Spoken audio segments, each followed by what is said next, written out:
Natasha, are you going to call them? Yes, sir. J. Bell.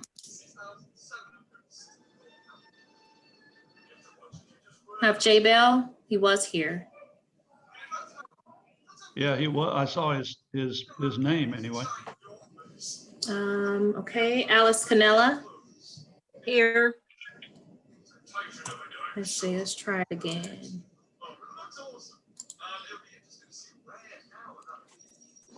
Darren Collins. Kenny Custer. Doug Fisher.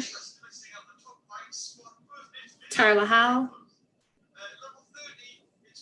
Curtis Jones.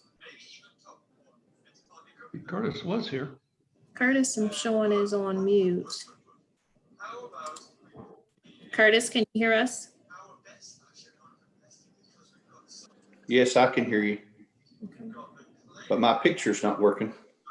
Okay. Walker Jones. Here? Bill McGriff. Here. Gene Shipley. Boyd Veal. Here. Dick G. Here. Okay, very good. Thank you. We have two items for the Variance Committee this morning. One, Mr. Kevin Schofield, or Schoolfield actually, and the second, Robin Dempster. And I see Mr. Dempster. So let's see if we can reach Mr. Schoolfield and deal with his request.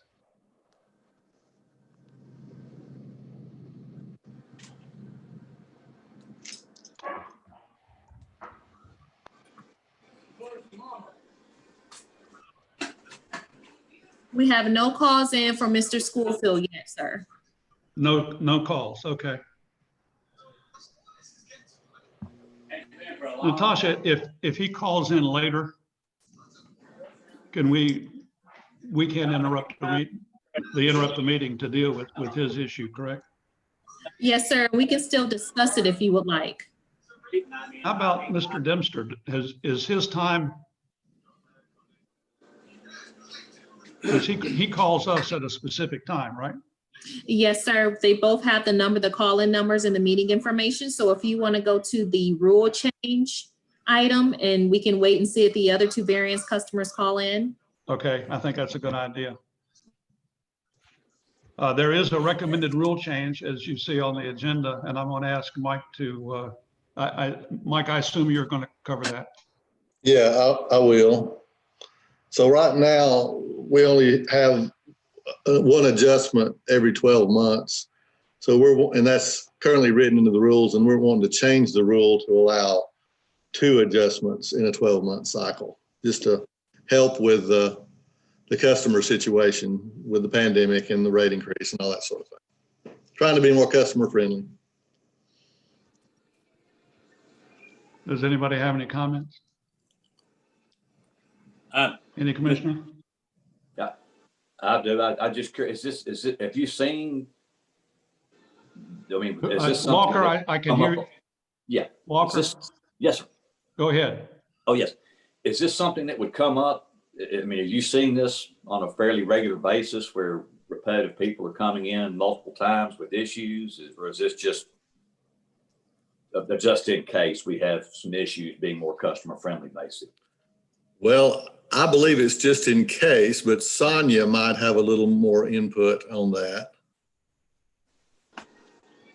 Yes, good morning, everyone. Occasionally, we do have about 2 or 3 customers where typically they have one leak, and then later on down the line, they incur another leak.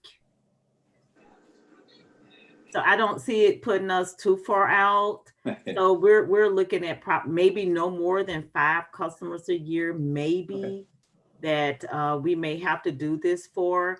And in consideration with our new guidelines as far as the pool credits. So we're looking at for those that may have a pool credit, and then we're gonna also have the credit adjustments for leaks, whether they be toilet leaks or water line leaks or repairs to the plumbing.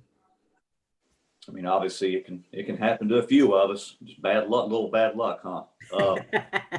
I'm good with it. If you need to make a motion for approval, I'm happy to do it. Okay, Walker. I've got a motion from Walker. Do I hear a second? Second. Who is that? Bill, thank you. Boyd, you had your hand up. Yeah, I just wanted to clarify. We have one adjustment for every 6 months and any 12 months. So basically you get 2 a year.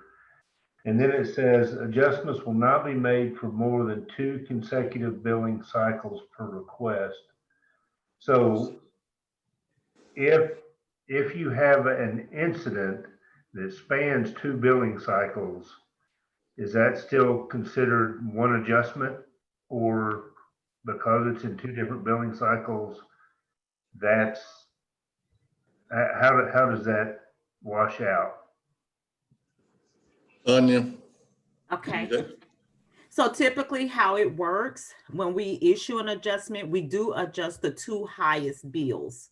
So you're looking at in a 6-month period of time, we will consider, we're going to follow that same procedure. So let's say, for example, if we issue an adjustment in February, so they wouldn't be eligible for another adjustment, because if that adjustment was issued in February, that means we're covering a leak that would have occurred prior to that adjustment being issued. So once we've issued that one, it wouldn't be until August, 6 months later, that they would be eligible for any other type of an adjustment as far as a leak is concerned. So if they came up with a leak in May, they would be ineligible.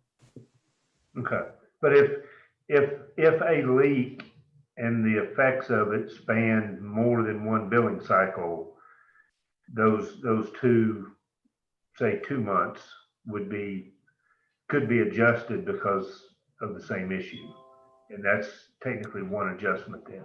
Correct. Okay, I just wanted to clarify that. Thank you.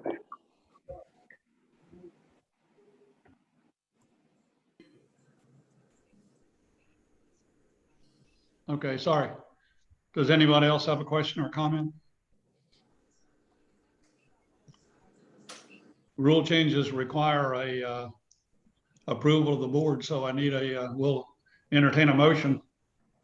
I guess we have a motion. Walker, you made a motion, didn't you? I made a motion. And Bill seconded. So Yes. no further discussion, then we'll call the question. All those in favor say aye.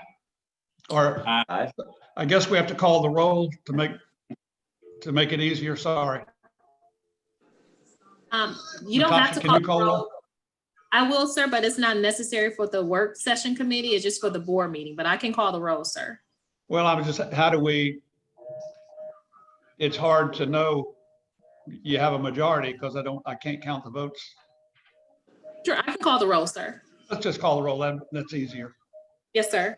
Alice Cannella, Yes. Curtis Jones, Yes. Walker Jones, Yes. Bill McGriff, Yes. Boyd Veal, Yes. Dig G.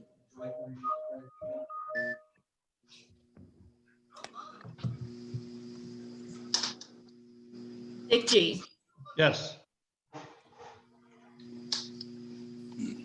All right, very good. The next item on the agenda, now we're transitioning into the Finance Committee. And the item is Savannah Valley and Walden Ridge customer data usage increases, Exhibit C and D. So let's take a look at that, and who's going to handle that discussion? Mike, is that you? I'll take care of that. So those 2 utilities bill for us as part of their water bill, and they're just requesting an increase. It's been a long time since they've in what they charge us per bill. I mean, we could attempt to get data and do it much like we do with Tennessee American customers, but it would probably be a little bit more expensive for us to do that because they're going to charge us 50 cents per bill for the data anyway. And under the current scenario, income charges $1.43. And that potentially is going to change in the near future to a higher rate. So I don't know. We should go ahead and accept the $2, basically, in my opinion. Any comment? Bill? Mike, have you talked to them about this? Did they talk to you? And is this higher than the other utility districts charge us? Pretty much everybody charges us and has been charging us about $1 per bill. So like I said, in the case of Inco, they charge us $1.43 right now, but then we also have a charge from Tennessee American, and I don't know that off the top of my head. I think it may be 50 cents as well, just for the data also. So it puts us around the $2 per bill mark in general. Yes, Mike, Alice? okay, so what about Hickson Utility District, Mike? Or should we expect the same thing from them? Well, I really wasn't going to mention anybody else. I don't want to give anybody any ideas, but I wouldn't be surprised. Too late. I anticipate Signal Mountain may be requesting an increase as well. Yeah, Boyd, are you going to comment on that? We've been at $1 for as long as I know. So if I'm allowed to wear two hats, then, and in reality, this conversation actually doesn't have anything to do with it. It makes me feel a little bit better about it. But we discussed this, I don't know, a week or so ago, that rate's been in place for many, many years. Alice? Okay, so Mike, how does this affect the budget that we passed? So right now, basically, we have just under, well, about 4,200 customers at Savannah Valley. And we currently pay them roughly $50,000 a year for billing. It'll go to 100. So that's not inconsequential. The Walden request, we only have about 175 customers for Walden. So it's, only four grand, give or take. So it obviously increases our expenses. Bill, you had, Yeah, no, I just, excuse me, Northwest, I'm on the board of Northwest, utility district, and we decided to raise the fee, I think, a year or so ago, and I whittled it down from 100% increase to less than that. So if we all feel comfortable that 100% increase, just because we haven't raised it in years, is good enough, it's going to cost us a lot of money. I guess I could justify the increase if I were on the Savannah Valley board but I just wondered if there's any way to get it to be a little lower of a little less of an increase, but I'm not going to push it. It's just, I did on our case get the rate increase lowered a little bit, but anyway, whatever the board feels like, fine with me. Mike, did you say they've been at $1.49? No, they've been at $1. Our Inco price to process, just the Inco only price is currently at 43. Okay.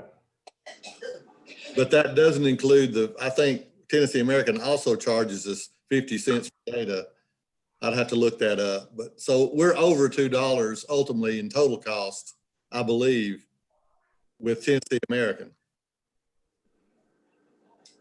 Mike, does this put everybody pretty much at $2?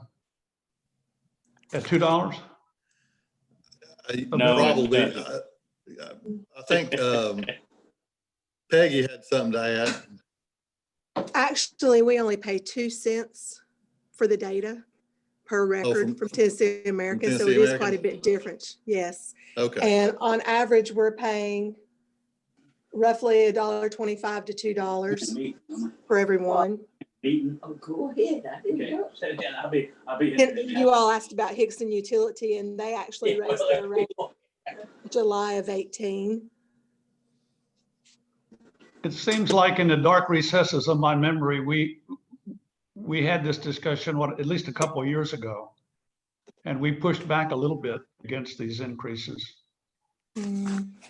But what does the board feel? My sense is that these increases are probably justified. Maybe not the precise request for the increase, but my guess is they're justified in asking for an increase at this point. But I would like to hear anybody else's comments on that. Well, I would agree with you, Dick. They're probably justified if it's been at the dollar for many, many years. But the thing is, we didn't have this information at the time we set our budget for the year. It sounds like we're going to take a pretty good hit. Can we refuse, Mike or Bill? No, all we can do is talk to the people and say, look, is 100% increase justified? And you certainly can justify it if you're with the utility district or the municipality. But, my deal is we're all in this together, and to cost us another, I don't know, 50 or 60 or whatever, because what happens is an upward spiral. As soon as somebody goes to $2, then what we have is everybody else says, well, look, they went to $2, we'll go to $2. So we automatically, and if Tennessee American's if Enco is only $1.43, and I had to step away, I didn't hear Peggy's answer, but it appears that Tennessee American doesn't charge us that much for the data, then we're setting ourselves up for another 50-cent increase there. So it's just an upward spiral, and it costs us a lot of money.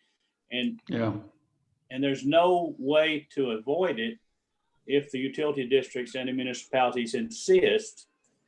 But,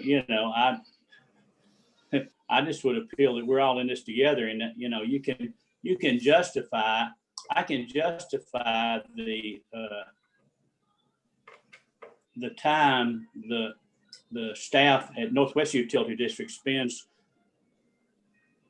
listening to complaints from customers about the WWTA rate increases. But, you're going to pay those folks the same amount of money whether they listen to those complaints or not. In other words, I could take either side of that and argue, but I'm going to shut up because it appears. I guess my question is, what is our alternative? What do you suggest that we? The only alternative is to discuss it with the general managers of the utility districts and say, can you cut that down a little bit? And if they don't agree, then there's nothing. The only other option is to use Enco or start our own billing department, which is prohibitively expensive. So, there are not many options. Well, what I don't want to have happen is they do what Tennessee American did. That's the main thing. Yeah, exactly. Yeah. Alice, you had a comment? Well, I just don't know how Mike feels about discussing it with them, but maybe we could propose a step increase, maybe go 50 cents this year, and next year before we set our budget, go ahead and go the $2. I mean the $2 to the point of $2. I don't know how Mike feels about asking. Well, let's find out how Mike feels about that. Well, I do not have a problem attempting to get that number lower. I don't anticipate being successful, but I will certainly attempt it. All right. I mean, in reality, we can't refuse this request. This is not actually a request. I presume this is. Well, with Savannah Valley, their board already passed it and then sent the letter. So we didn't know this was coming until the letter appeared. It's not a request. It's the way it's going to be, probably. Yeah. That doesn't sound like it's all that cooperative to me. That sounds like a. Curtis, did you have a comment? I just said it was a demand, and if they just pass this, if you got their sympathy a little bit because we've already passed our budget, possibly they could pass, hey, we'll take 50 cents now and 56 next year. It wouldn't hurt to ask them that. I will do that. All right. Have we talked that one through? Let's move on to the next item then. Sewer billing, shutoffs, IVR calls, customer complaints, Exhibit B. And Mike, I assume you're going to cover that also. Yeah, so we had discussed resuming shutoffs, and really we're only talking about the Tennessee American customers, because the other ones that bill for us, they're already on their own shutoff schedule. But in the case of Tennessee American, we'd originally talked about beginning shutoffs October 1st, but now I'm proposing we move it to November 1st or even December 1st, whichever the board may desire in that regard. But what's in the packet is just the timeline, whatever month or whatever date we set to start, actually begin the shutoffs. There's about a 30-day lead time on phone calls and such as that.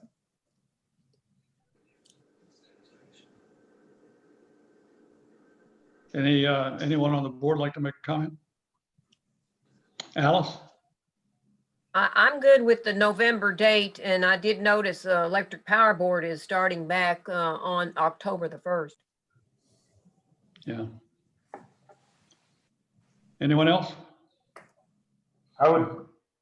Yes, Bill. November, but I think at that time as we approach that, we need to reassess and at least consider whether or not we want to extend it any further. I think it's hard to tell what the future is going to hold right now. So if we push it to that and then ahead of that date, try to have another discussion, make sure we're still comfortable with it. Yeah. November is an awkward time. You got that's the holiday season. That's my thought, is you're starting even December 1st, your Thanksgiving, Christmas. Yeah, I think you almost either stick with October 1st and move on with it, or almost wait till January 1st. Skip the holidays. Well, our reasoning for not doing October 1st is the rate increase, and we're just trying to lessen the blow a little bit. I understand. It just, you do get to the holidays and then it becomes, a little bit of a conundrum for some, but I'm good with November 1st. But just, you do start pushing the holidays, it gets a little emotional. And You got to start sometime. People who aren't paying their bill aren't getting a rate increase. Thank you, Curtis. That's exactly right. Bill? Well, and we are actually contacting the people or giving them an opportunity to set up payment arrangements and such before we do that, aren't we? Yes. Yeah. Yeah, you'll see in the packet there's basically the script on the call informs them of the past due bill, and we're requesting they contact us. We don't want to shut anyone's water off. We want to set up a payment arrangement. So we're doing what we can at this point to help people with their bill. Or maybe the payments we could schedule those to not begin until after the first of the year. If that makes any sense. Anyway. Any other comment? So I guess what I'm hearing is everybody's okay with November 1st. November 1, agreed? You want to raise, just give me a thumbs up or something? Good. All right, very good. Believe it or not, the next item, we finally have a settlement from the American Heritage suit. Who's going to cover that? Is Neil on here, or is Mike, are you going to handle that? Neil, are you here? No, I don't see her. So, you know, we discussed as much as, well, a slightly higher amount, but apparently we have agreed and managed to do it for $10,000. And I'll be needing a resolution next week to pay the $10,000. That's probably a very good outcome for us, actually, in the grand scheme of things. It's very likely we would have won the case, but we would have spent more than $10,000 on attorney fees to win. Yeah. I guess just for information for the board, all the other language about reclamation of property and all that goes away, correct? Right. It's just a flat $10,000 Yes. payment. Okay. Anybody got any comments on that? It's nice to have that one settled for sure. Neil, hey. Neil?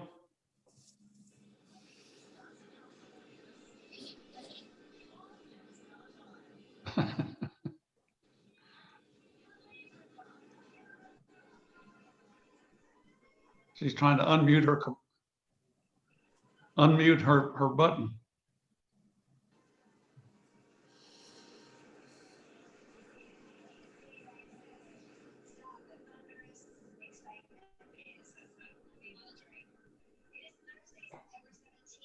Well, when Neil is able to unmute her screen, we'll ask for a comment from her. Okay. All right. All right, there you are. Do Yes. you have anything to add on the American Heritage thing? No, other than to say I agree with Chris Clem. It's a very good settlement. Okay. It's a very good settlement. Yeah, I think in the end it was cost effective too. So that It'll save money in the long run. Attorneys cost money, except Yeah. us. We're the cheapest attorneys in town, as Ruben likes to say. along with the best. There you go. Okay. All right, let's move on to E&O coverage, directors and officers coverage, Exhibit E.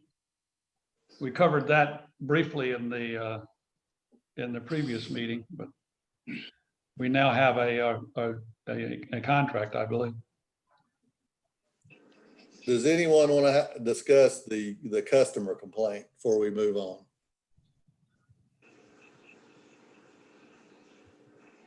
Ms. Stinson? Oh, that doesn't show up on my agenda, but I would like to cover that if you wouldn't mind. This is a very interesting interaction with a customer that Mike had. So we got the email from Ms. Stinson last week in conjunction with the rate increase when we were putting out those press releases and such. So I called her, and I think she has obviously she's displeased about the rate increase, but I think her other issue is I think there may be something wrong with her meter, and I don't know that. That's just my conjecture based on her single occupancy at her house, and so the bottom line is we're working with her to see if we can figure out her water usage situation. And I guess I just wanted the board to be aware that when people call, we do our best to work with people. What made an impression on me, Mike, was the tone completely changed from hostility to contrition just with a simple phone call. And the sense that she was being heard and somebody might do something about it. And I think that's the approach somehow or another we need to convince people that we're willing to take when they have a problem. So I was just amazed when I read that little interaction, how little it took to turn a bad situation into potentially a very positive situation. I know everybody works real hard here to do that, but this was a shining example, in my opinion. Anyway, and I'm glad Mike put that in there for the board to see. Yeah, Bill. I think a lot of times people just want somebody to talk to. Yeah.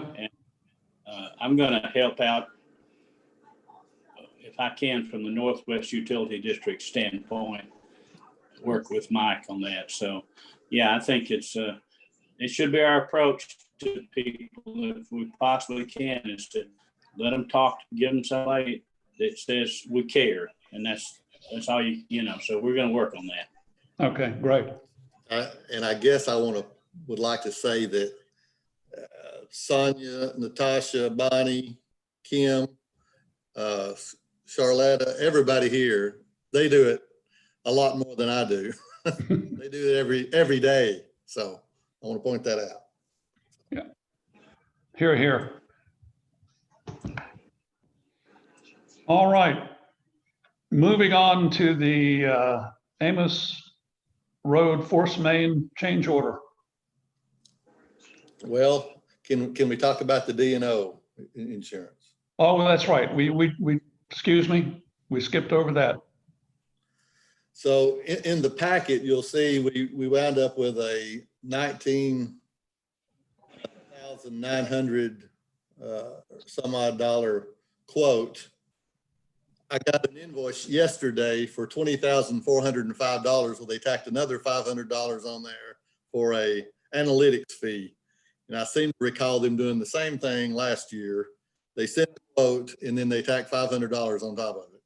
So I'll be coming to you with a resolution next week for $20,405 to actually pay the bill. I don't know what we do to change this bill. It is what it is if we want the insurance. Best I can tell, Yeah. talking to Bill Stoll. Okay, Alice, what do you got? Remind me what the amount was last year. Seems like it was about 18,000 or something like that. It was, and then at the end, they tacked on the other 500 last year as well. After we sort of settled on the original quote, so anyway, yeah, it's gone up. Apparently they priced the insurance based on our budget. So when our budget increases, our insurance will increase. Best I can determine.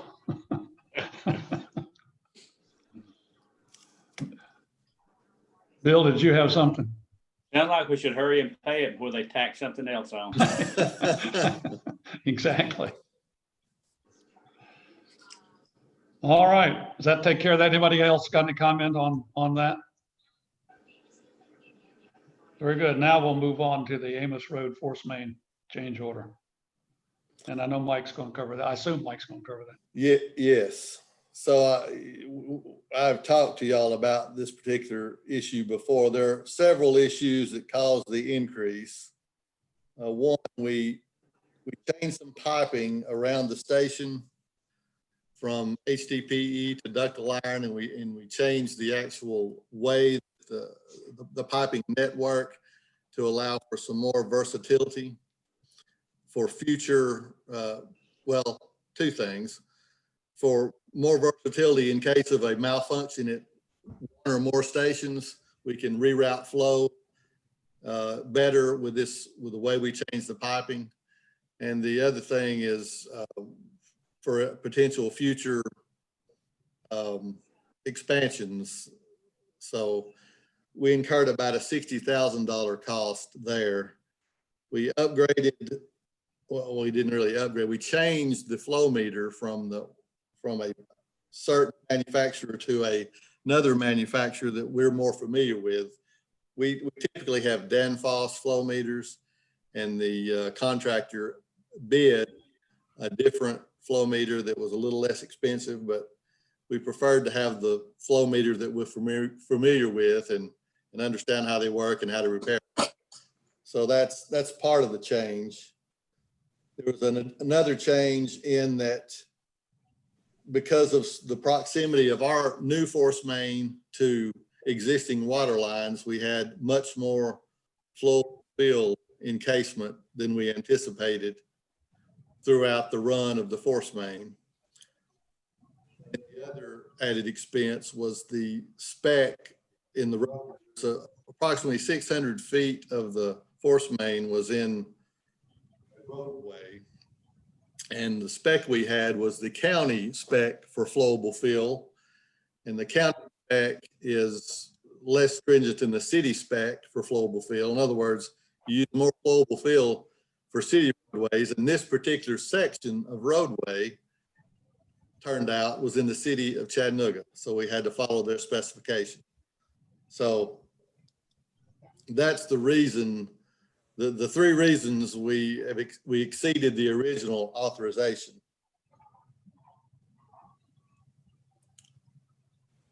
I don't know if anybody has any questions about any of that. Anybody got any comments?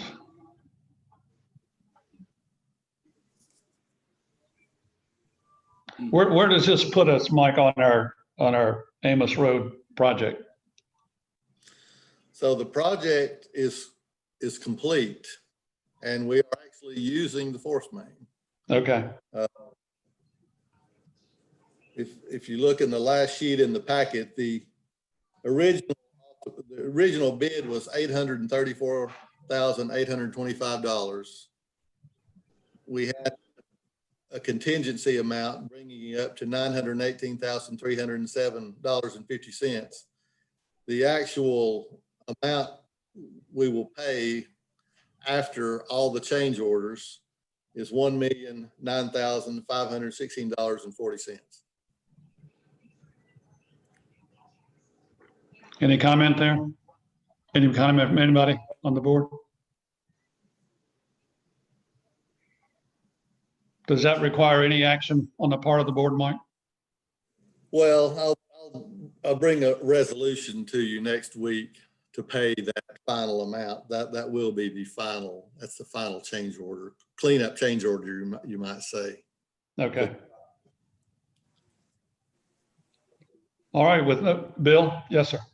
I guess we should say without objection is recommended by the Finance Committee. I don't know how this works with all these committees meeting at the same time, but I would assume if the question comes up, that unless somebody objects, it would be with the recommendation of the Finance Committee, To approve this change. Yes, sir. Okay. Do we need, do we normally do that in the form of a motion? We have in the past when we had individual committee meetings. I don't know if we need to do that now or not. I'm not a parliamentarian, and this agenda session is kind of different than the committee meeting. So we're kind of, what do you think, Mike? I would take a motion in a second if I could get. Yeah, I think that's probably, Okay. I'm glad you raised the issue. I think it probably is more appropriate to have a motion. Alice? Yes, ma'am. So I'll make a motion that we recommend this final change order to the full board. All right, do I hear a second? Second.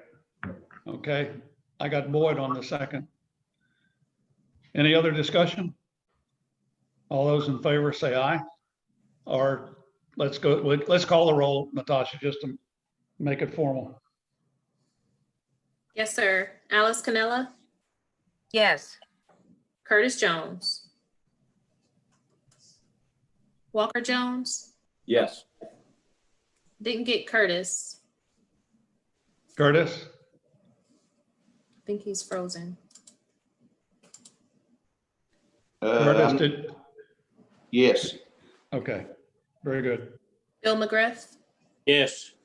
Boyd Veal, Yes. Dick G. Yes. Okay. Thanks for picking that up, Bill. All right, now we're going to Lee Highway interchange order. Mike? So we'll have another change order for Lee Highway. However, the best we can tell it is within the contingency. So we should be bringing that forth next Thursday, next Wednesday to the board meeting. I just wanted to let you know that it was coming. I don't have the final figure yet, but it appears we're within the contingency. All right. Issue with a valve that on the old force main where we were making the tie-in, we needed the valve to shut. This valve would not shut, so it really complicated the tie-in between the existing force main and the new force main. So that's a good bit of any change. But like I said, it's within the approved contingency, best we can determine. All right. Now that tie-in has been made, isn't it? Is that It's right? been made. We are completely through with the Amos, I'm sorry, with the Lee Highway project, and we're pumping directly to the city of Chattanooga.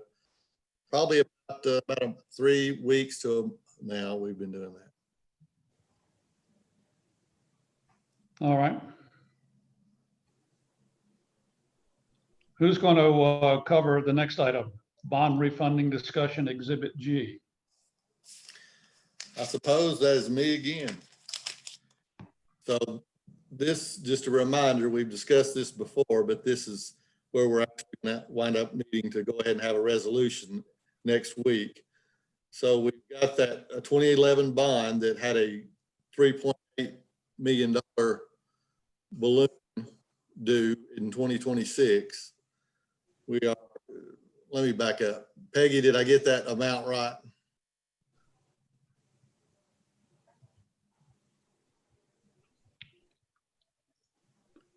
I don't see Peggy. I think Peggy left the meeting. Oh, there No, she is. there she is. Hey, Peggy. Peggy. Hey, Peggy. I'm sorry, I blanked out. I didn't hear the question. Okay. That the balloon payment that's due it's $3.8 million with the 2011 bond. Is that right? Yes. Okay. No, It was due. it wasn't. Yes, it's the revenue refunding bond, the 2011. Okay. And it then was the good. balloon was going to be in 2026, I believe. Yes. Mhm. I just want to make sure I had my number right. Yes. And the current interest rate on that bond was 3.78%. So we are refinancing this bond for a couple of reasons: to eliminate the balloon payment at the end, and we can get a much more attractive interest rate. I think the interest rate at this point is going to be somewhere very close to 1.77%.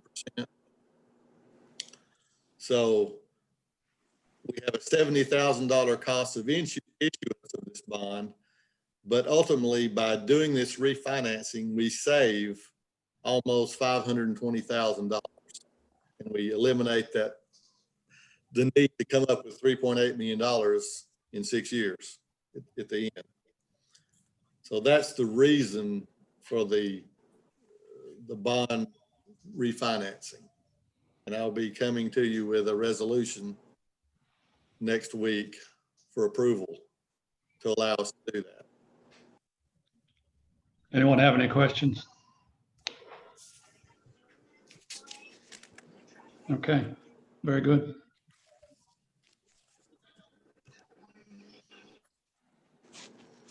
We have two really interesting topics coming up here. It's going to probably take a minute to go through it, more than a minute. But Mike, you want to start us off on the IJA with Chattanooga? So we have been discussing IJAs, and an IJA is an interjurisdictional agreement for flow between us and the city of Chattanooga. And a little bit of history. Back in the, well, as far back as the 70s and even more into the 80s, when the city of Chattanooga became a regional sewer provider, they entered into agreements with the various municipalities and the county for flow. These agreements were very generous, both in their flow and in their requirements. And they didn't have a lot of teeth, shall we say, if for example, a satellite system were to send a lot of excess I&I. There wasn't a whole lot that Chattanooga could do about it. So, but it was sort of a different time as well. And nobody had a consent decree is really what it boils down to. So flash forward to about 10 years ago, the city of Chattanooga gets their consent decree, and one of the things that they asserted to EPA was that, yes, the city has their problems, but our satellite systems have problems as well. So we need you, EPA, to do something about that. Well, it didn't appear that that was going to happen. So the city wrote very stringent interjurisdictional agreements. So up until then, a lot of the agreements that were in place, several had expired. For example, the agreement that the city had with East Ridge, and therefore the WWTA by default, it expired in 2008. The Red Bank agreement expired in 2014. The Lookout Mountain agreement expired in 2019. There was a regional agreement in place for the unincorporated parts of Hamilton County. It doesn't expire until 2033. And then there wasn't really evidence of a Soddy Daisy flow agreement that we could find anywhere. So one of their consent decree requirements was to renegotiate all these agreements. So that's what we have been doing for a number of years now, but we're getting to the point where EPA expects us to have an agreement signed with the city of Chattanooga in accordance with our CD signing. And actually our permit also with the state of Tennessee requires us to have interjurisdictional agreements that are in force. So these agreements are more stringent than what the agreement was in the past. I would love to tell you they were a good deal. I can't really say it's a good deal. We've negotiated several things in our favor. So we've done about the best we can do with the agreement is really what I'm trying to say. And I don't have, we're still negotiating a few other items. Otherwise you would have a copy in your packet. But basically our points of contention were flow limits and the amount of work done. Basically originally the interjurisdictional agreement was almost could be described as a mini CD. Well, our argument was we're going to get a CD from the EPA, so that agreement doesn't need to be nearly so strenuous. And in general, the city has agreed to that. As long as we're meeting the requirements of our CD, we don't have to follow their requirements. It's strictly in the new interjurisdictional agreement. This agreement, right now, the agreement will be 15 years, and that's on par with the other agreements that we had in the past. One thing that will affect at least the budget that you will see on a monthly basis was right now they bill on a 30-month rolling average. And that basically has the effect of evening out a bill. Well, whenever we sign these new agreements, they will no longer do the 30-month rolling average. We will be billed for whatever flow we've had for that month. And potentially when we exceed the flow limits, we will be assessed a 15% penalty on the flow from that particular connection that we exceeded the flow limit on.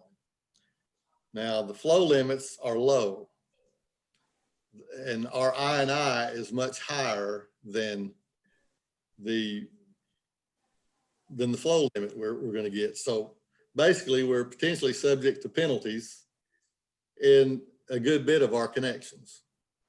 Now, because we into the E2I2 agreement are willing to forego penalties where we are working together to solve these I&I problems.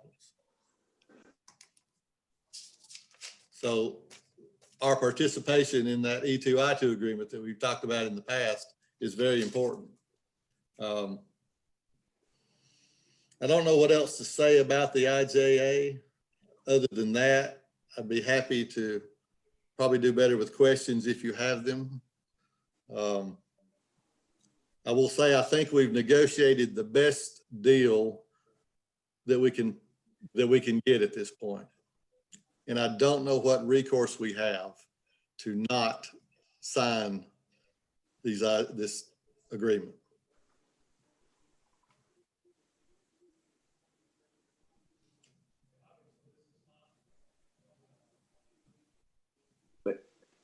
And Mike, when will we expect to have this wrapped up, and how long will this agreement be for? Until it's in perpetuity, till it's broken? Does it have a shelf life? Is it revisited? So a couple of things we can do. We can revisit the flow numbers for growth and that sort of thing. But the agreement right now, as it stands, it will be a 15-year agreement.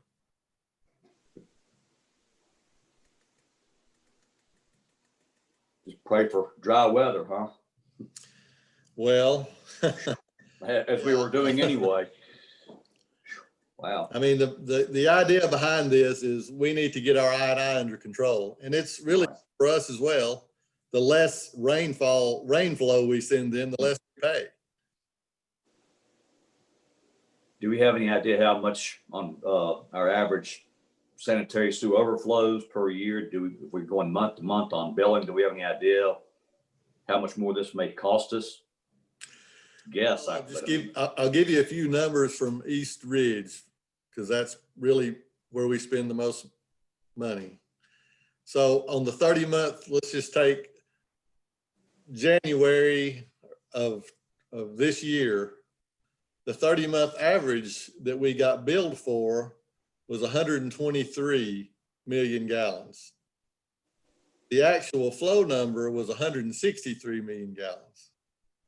In February, we were billed for 133 million gallons. The actual flow was 367 million gallons. Wow. March is 138 that we were billed for. Actual flow was 245. Now, conversely, in July, we were billed for 144 million gallons. The actual flow was 74 million gallons. So the idea behind the 30-month average in the past was just to smooth out the bills. I don't know, kind of like you've seen the power bill that you can get on equal installments. Well, that was the idea behind the 30-month average back 30 years ago. And Alice can probably help me out with some of that too, because she is familiar with that. But that 30-month average will go away and we will pay strictly on usage.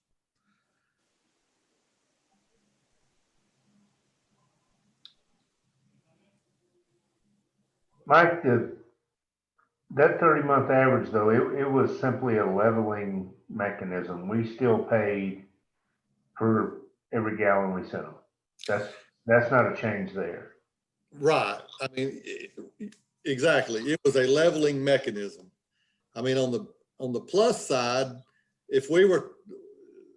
what's happened to us in the last 30 months is we've had massive rainfall. Actually, in the fiscal year, the numbers are, let me find my sheet here. Fiscal year 2018, for example, we had the rainfall was 53 inches. So we had that's basically a normal year. Fiscal year 20, we had, that's not right. Sorry, I don't have my years right. Fiscal year 19, the rainfall was 77 inches, which is 25 inches, 24 inches above normal for the fiscal year, not the calendar year, mind you. And then the next fiscal year was 67 inches. So basically what I'm trying to say is the 30-month average, what we would pave over the next year or so or more would be very high based on the past high rainfall amounts and high flows in the last 30 months. So now is a good time to switch off of the 30-month average, especially if we were to have, get into a dry period. Of course, the dry period is not guaranteed. Yeah, but it points out the real advantage of eliminating I&I, doesn't it? Yes, it would be really nice if that East Ridge flow was not 300 million gallons. Yeah. And potentially it could be way less than that if we had a tight system. Hey, Bill. Bill. You're muted. Bill, you're muted.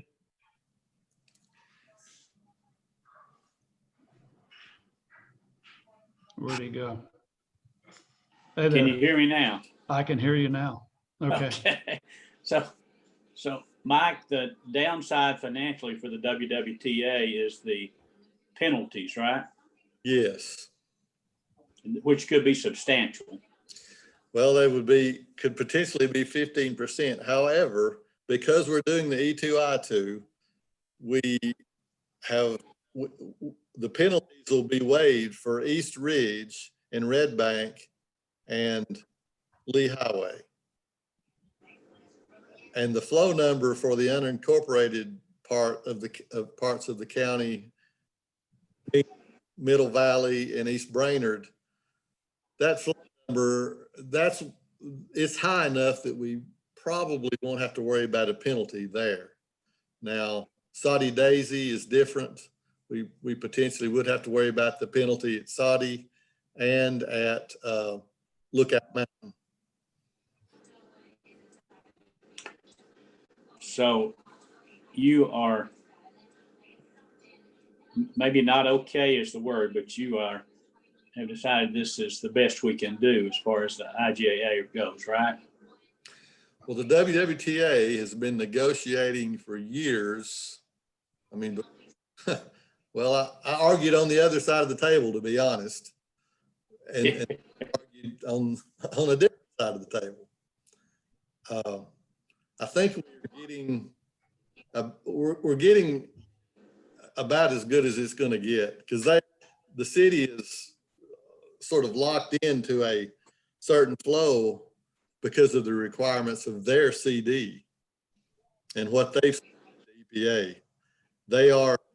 They're helping us out as much as they can, but we are helping ourselves in that we're participating in the E2I2 program with them.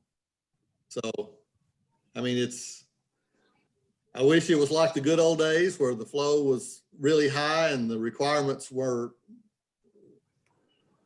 very stringent, but that's just not the world we live in anymore. Hey, Mike, are the penalties waived with the flows that you pointed out pending the E2I2 agreement or the E2I2 capability, or do we pay penalties until we actually have that capability in place? Well, my understanding with them, and I do not have, that is not formal yet. That's one of the things we're currently working through, is those areas where we are currently working together, which we are working together right now, we do not pay penalties there. Okay. I want to get that nailed down in writing. That's part of the reason you don't have something in the packet. We haven't gotten that nailed down completely. Okay. But that is the working understanding that I have with the city. Yeah. And I think it's important, at least as I interpret the whole process of this CD negotiation that we've been undergoing. Initially, we thought we were going to be able to manage this problem by repairs and maintenance to the system. And we have transferred that theory. We've left that theory and gone to the equalization or the E2I2 agreement as a substitute.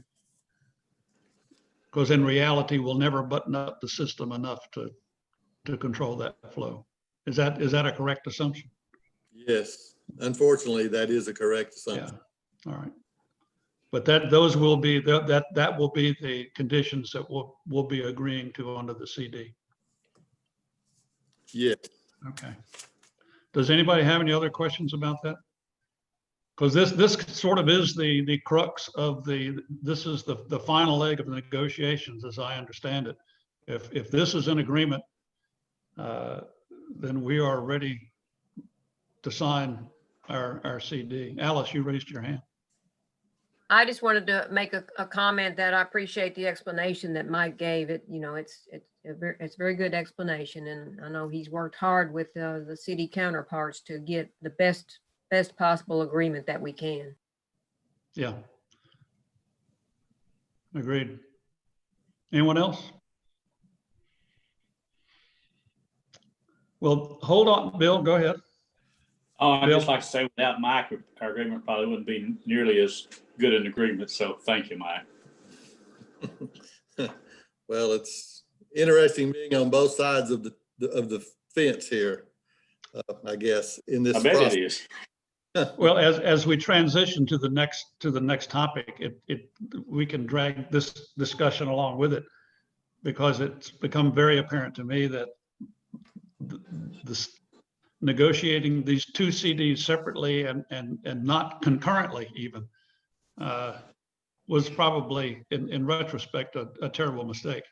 It should have been done as a unified system, and we could have avoided a lot of this early on. But here we are. We are now talking about that, and that being the consolidation study, which the initial part of it's been completed. And Mike has a report on where we stand on that and how we're going to review the initial phase of that study. So we have a draft report, and I say draft because it's still in progress. We were working on it as late as yesterday evening. But the current plan is to present it to you all on Monday, the 28th. The city council will get it on Tuesday, the 29th at their regular meeting. And then the county commission will get it the 30th at their regular meeting. Now, it will require us to have a specially called meeting on Monday. And we're shooting to do that at 2 o'clock on the 28th. Hopefully, the schedule will work out to do that. Like Dick was saying, if the preliminary look at this is that it is favorable actually to both sides, a little more favorable to us, but still favorable all the way around in terms for economics. But just in terms of working and being able to have a common goal, so sort of intangible things, that's really the main reason for do this. We wouldn't be having these lengthy IJA discussions with the city if it was all one system. So there are a lot of details to work out. And really what this report is going to recommend is further study. But we're looking to present this to you in detail on the 28th, if that works for everybody. I'm asking now because we need to go ahead and have it's a public meeting, so we need to do the notification, required public notification. I hope everyone is available. I think it's essential that we as a board are fully knowledgeable of this recommendation. But I think it's very interesting on top of that to see what they're going to do. I think it will be it will help us as we go forward. So if you can, I assume the 28th is not a firm date at this point in time, but assuming it does firm up, try to keep that date available, please. Does anybody have any questions about that? No? I guess it's sort of hard to have a question about something you haven't heard yet. So anyway, it's coming. Okay, is there anything else for the Finance Committee, Mike? I think that is it for finance. Okay. We've already, in the Engineering Committee, we've already covered the Amos Road force main change order. We've already covered the Lee Highway Phase 2 change order.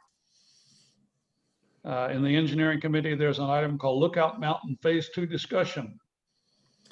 So we have additional money left over in our SRF loan for the Lookout Mountain project. And we are working on the best way to utilize that additional money. We'll be coming to you potentially at the board meeting next week with how we want to do that. I don't have it all together right now. I just wanted to go ahead and get it out there that that would be something that we'd like to talk about at the board meeting, as opposed to waiting until the next month's committee meeting. Hey, Mike? Yes. Would that be in regard to more corrections on I&I or the 2 pump stations? The funds, how would they be used? It'll be more, it's really going to be more towards correcting right there where we're just down from where we have the major overflows there. And the street escapes me. Ox, Fleetwood Drive. Right off of Ox, where the main line comes off, there is a pretty dog leg, for lack of a better term, that needs to be corrected. However, with the creek there, it's very difficult. Right. We're trying to figure out the best way to correct that dog leg. And it may impact the line further down the mountain that belongs to the city.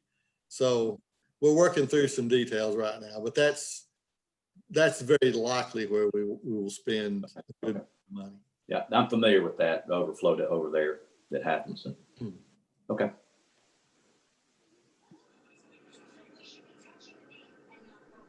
Okay. The next item just shows project listing and lists mechanical services, electrical services, bypass pumping, and sewer repair. What's that all about? So right now, whenever we have a mechanical or electrical or repair, we have to go out and find somebody to make the repair, get 3 bids if we can, or do it as an emergency, because typically they are emergencies when we have a broken or collapsed line.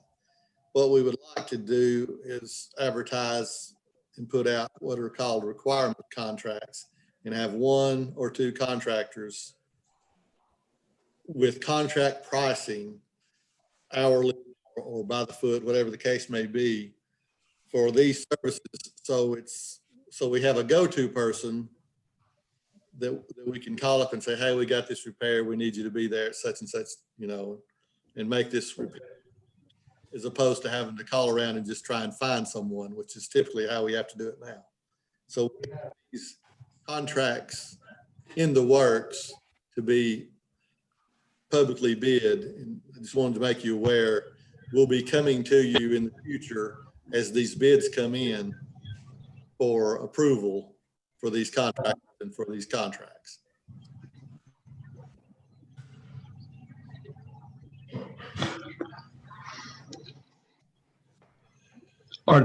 Is this intended just for emergency situations? Did I hear that right? Or is that? Well, it'll be for emergencies and just in general. Because even right now, for example, if it's a non-emergency electrical work or something like that, we still have to call an electrician if we can't do it in-house. We generally don't. We can't do extensive electrical work in-house. We will have to call someone and get, 3 quotes depending on the amount. And this would, if we have these contracts in place, it'd streamline the process. All right. And this is consistent with the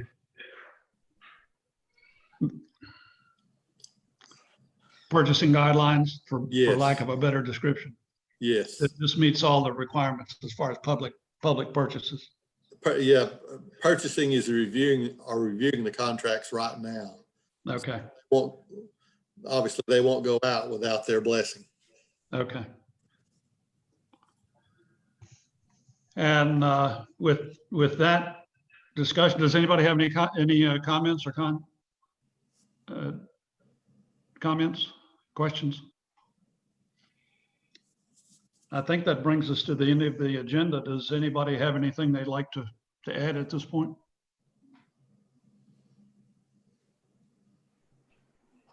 Hearing nothing. Do I hear a motion for adjournment? Oh, I've got a question. Oh, okay. We did not hear the variances. Oh, thank you, Mike. Did anyone ever call in? No. Natasha is shaking her head no. No, sir.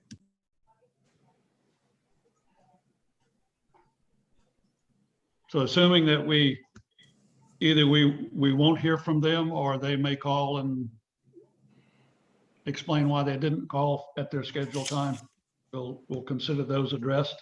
Does that address everything else on the agenda, Mike? It does. So what is the decision, I guess, on the 2 variances would be my question. And Boyd? Can we push those to the regular meeting, contact them and give them one last opportunity and then we just hear it as a board? I just want to give them the benefit of the doubt and make sure that they have the opportunity to be heard. We haven't done that in the past. The variance committee, at least the time I've been on it, and that's not suggesting that we shouldn't do it in the future, but historically, if you don't show up to present your variance, we don't address it, either yay or nay. Yeah, Bill.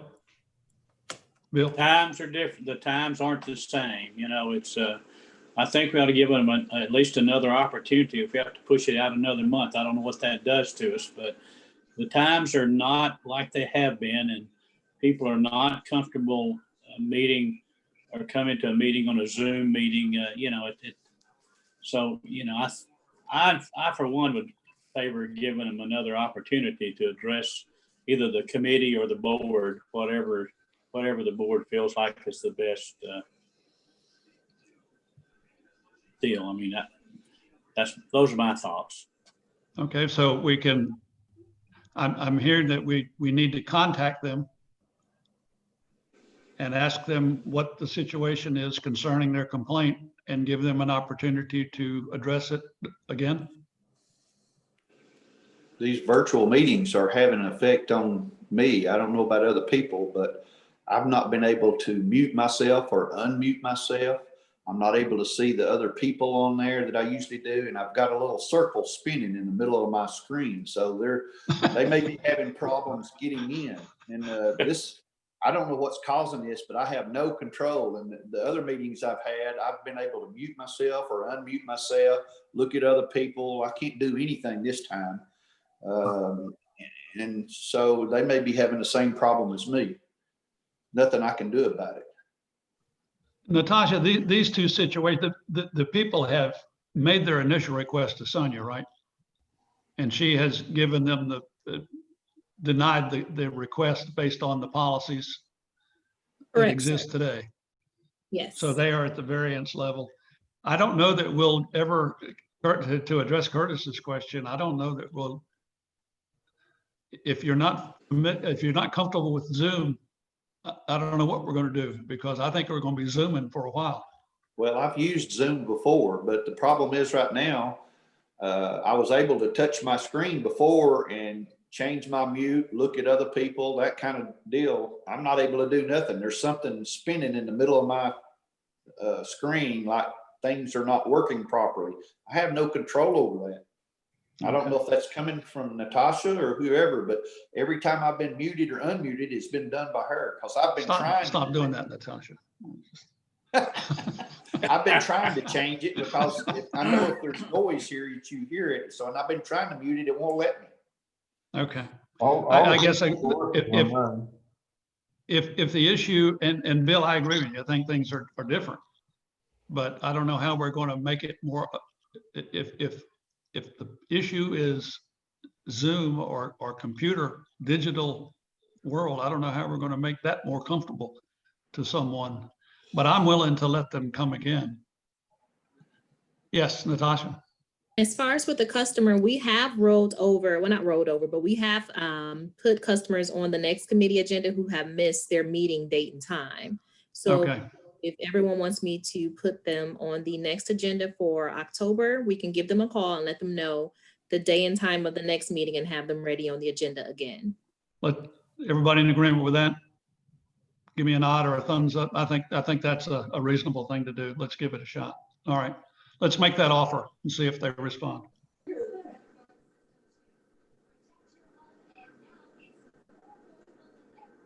These two claims, or these two requests, were denied, though, based on a literal reading of our policies.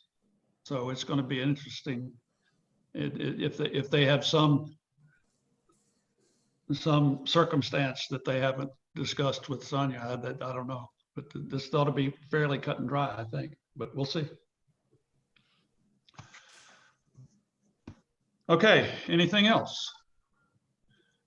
And I guess we'll wrap it up by what I believe to be the approaching climax of this CD negotiation that we've been going through for the last couple months or so, years. Yes, Alice? It seems like I read that the county commission is going to go back to in-person meetings. Is that correct? Yes. Yeah. The 30th, they're going to be, it's currently, they plan to have that an in-person meeting. I think the governor's authorization expires on the 30th. I wish ours were back to normal too. We never have stopped our meetings at Lakeside. We still have our meetings. We use social distancing, but we still haven't changed. We're at the mercy of the city, I guess. It really is with our meeting room, isn't that right? We are. We would have to go somewhere else if we want to meet in person. Okay. But I agree. I'm ready for us to meet in person again. Yes, Bill. Oh, I see what you're saying. We do have other options besides the city as far as in-person meetings. That's true. All right. Anything else? I've got one other thing that I slipped my mind. We have a manhole raising contract is about to expire that has a renewal. I'll be bringing that to the full board. It'll be in the packet for your consideration for the full board. And all right. We inadvertently left off. We generally do the adjustment report at committee meetings, and we left that out by accident this time. So we'll bring that to the full board as well. Okay. Alice?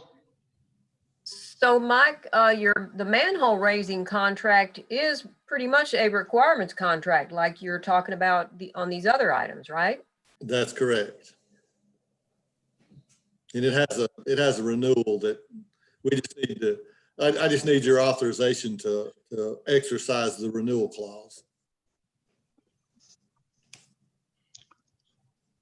Without any more comment? Yes, Alice?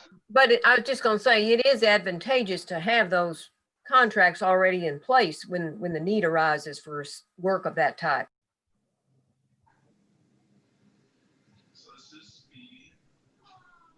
Yes. Anything else?